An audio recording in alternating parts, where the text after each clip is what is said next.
jadi alat politik. Jadi tidak heran kalau Mas Hasto itu bulan Februari sudah nitip ke saya anaknya. Mas, kalau ada apa-apa sama saya titip Lastri. Asli. Ya wajar nih Tip, berarti kan Hastonya sudah merasa bahwa dirinya itu sudah bersalah kan begitu. Ya akhirnya dititipkan kepada Pak Deddy Sitorus, begitu ceritanya. Saya tidak tahu kapan saya mau diambil. Oke, clear. Ya kita saling nitip, saya bilang kita kan nggak tahu nih siapa yang mau diambil.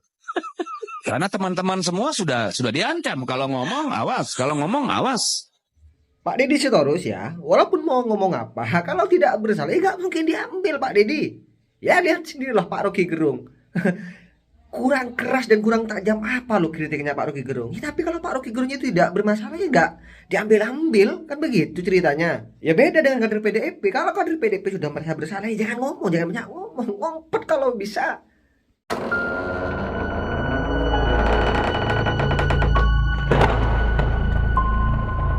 Nah, teruntuk kepada anak banteng atas penetapan Hasto sebagai tersangka oleh KPK, jangan katakan politisasi Pak Jokowi, ya.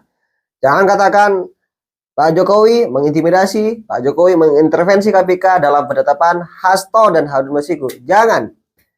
Nah, kalau seperti ini kan kalian malu sendiri, pemirsa. Sekarang itu sudah bocor seperti apa mekanisme kronologinya atas tersangkanya Hasto sebagai dalang dibalik penetapan Harun Masiku yang menyuap KPU, pemirsa.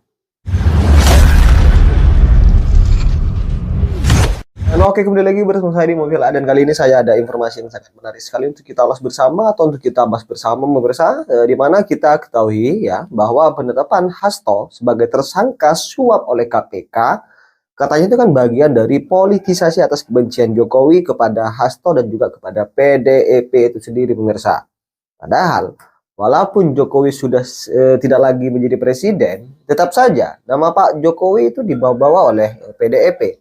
Pada kali ini pemirsa, wartawan liputan ya membongkar semuanya di balik penetapan Hasto. Dan ini sangat menarik untuk kita bahas, di mana wartawan ini mendengar langsung atas percakapan Hasto dan Harun Masiku yang melobi KPU untuk meloloskan yang namanya Harun Masiku, walaupun sejatinya keluar dari aturan atau perundang-undangan KPU, pemirsa. Artinya apa, pemirsa?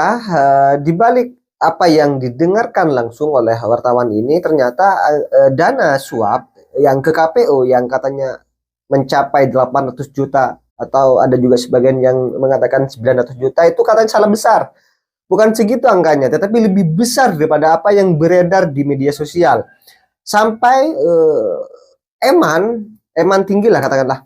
Dan seperti apa penjelasan dari orang yang mendengarkan langsung terkait dengan percakapan Hasto yang melobi KPU untuk meloloskan Harun Masiku, dan mari kita simak terlebih dahulu, pemirsa. Mas Hasto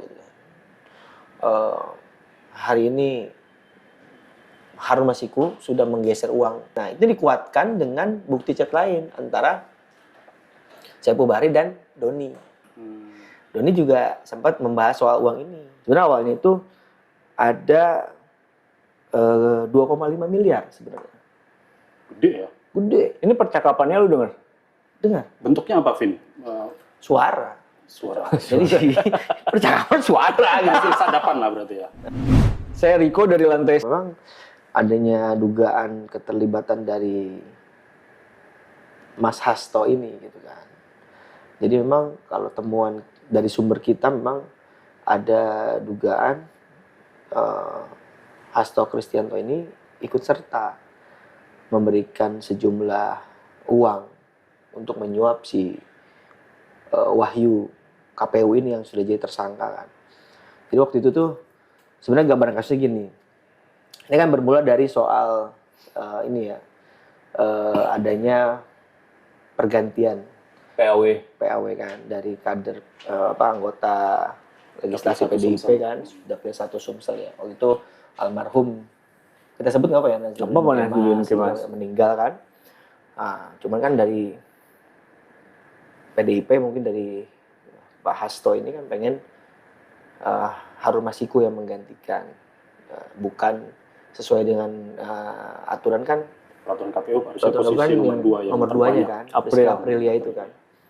Tapi karena keinginan Pak Hasto ini pengen supaya Harun Masiku kan menggantikan si Rizky April ini, akhirnya mengutuslah beberapa utusan gitu kan untuk bermanuver itu, diantaranya kan DTI yang disebut kan Doni Tri Istiqomah itu kan, sama Saiful Bahri. Ini buktinya apa? Lu dapat apa yang lu lihat?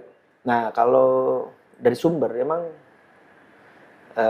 kita dapetin memang ada arahan untuk bahwa si Saiful Bahri dan si Doni ini memang sudah ingin menggulkan, gitu kan, menggulkan bagaimana perintah ini bisa terrealisasi di KPU bahwa nanti Harun Masiku yang jadi pengganti si Rizky Aprilia. Makanya waktu itu mereka ini sudah punya perencanaan.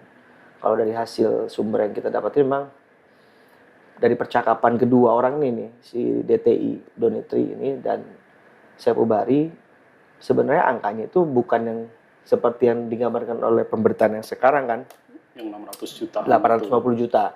Sebenarnya awalnya itu ada 2,5 miliar sebenarnya. Gede ya. Gede. Ini percakapannya lu dengar? Dengar Bentuknya apa, Vin? suara. Suara. Jadi percakapan suara gitu. Hasil sadapan lah berarti ya. Ya. Doni dan Saiful Bahri ini melakukan percakapan bahwa mereka membutuhkan dana sekitar 2,5 miliar. Yang 1,5 miliar ini untuk meloloskan, mengamankan di KPU, dan 1 miliar ini, 1 miliar lagi sisanya itu untuk kalau percakapan mereka itu diserahkan 1 miliar ini 500 ke DPR, 500 ke Setnek. Wow, DPR sama Setnek. Nah, gue nggak tahu nih maksudnya apa, gitu kan? Ini kita mesti tanya ke mereka sih. Iya. Tapi itu tergambar di bukti Percakapan, ada percakapan dari sumber itu Atau ada. dengar itu tadi. Iya. Nah, 1,5 miliar ini sebenarnya untuk pengamanan KPU kan, yang Wahyu Setiawan jadi tersangka itu. Tapi baru terrealisasinya kan sesuai dengan OTT-nya KPK itu kan 850 juta. OTT itu 2020 ya? 2020. Oh, 5 tahun yang lalu. Ya, sisanya belum. Boleh gue sebutin, boleh gue bacain nggak? Mempertegas. Coba bacain aja. Dari sumber ya. Nah, Iya. kan nanti kalau nggak apa tinggal diedit. Jadi gitu ya. Jadi gue tuh dapat dari sumber tuh bukti chat antara Hasto dan Saiful Bahri gitu kan. Di situ Hasto memang jadi Saiful Bahri ini selalu memberikan, Ini valid ya? ya dari sumber ya, memberikan laporan kepada Hasto terkait untuk masalah pengamanan Harun Masiku ini kan. Jadi sebelum OTT bulan Desember itu memang si Saiful Bahri ini sering melaporkan proses pengamanan ini gitu kan. Jadi dia izin misalnya sudah ketemu Harun Masiku membahas ini, itu lapor tuh Saiful Bahri ke Hasto gitu kan. Terus Hasto juga memberikan info kepada Saiful Bahri bahwa dia sudah nyiapin uang.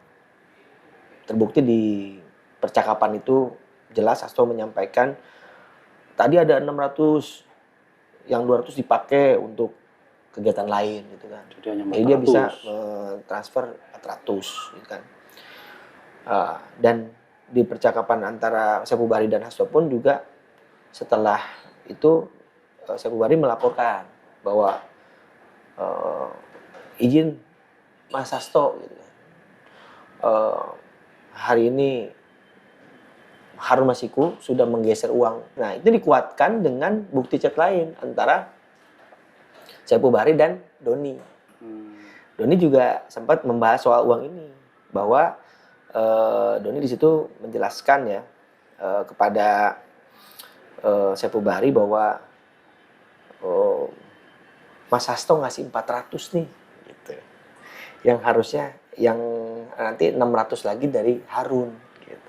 Itu percakapan antara si Doni dan Saiful Bahri gitu. Dan Doni di situ menjelaskan di percakapan itu, duit sudah kupegang nih, gitu, kata Doni kepada Sepu gitu. Nah disitulah mereka akhirnya berjanjian ketemu. Oke, ketemu di mana? Ini kapan nih jadian? Itu kejadiannya sekitar bulan Desember itu. Sebelum 2020. 2019. Oh, 19, sorry. OTT kan Sebelum 2020 kan Januari, 8 Februari. Jadi dari dua bukti itu yang kita dapat dari sumber itu bahwa sudah jelas tuh kan bahwa emang ada dugaan keterlibatan dari Hasto. Kenapa Hasto kekeh banget pengen PAW? Nah itu. Harun Masiku. Coba tanya Glenn. Gak bisa dihubungin, dia lagi ibadah. Janganlah ganggu, bisa.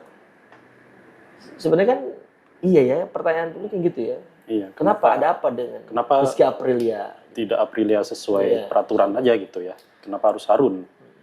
Dan akhirnya malah menjerat kasus seperti ini kan jadi rame gitu kan. Sebenarnya nominal suapnya kecil ya. Iya. Iya. Dan Saipul Bahari pun sudah bebas loh. Wahyu pun sudah bebas juga.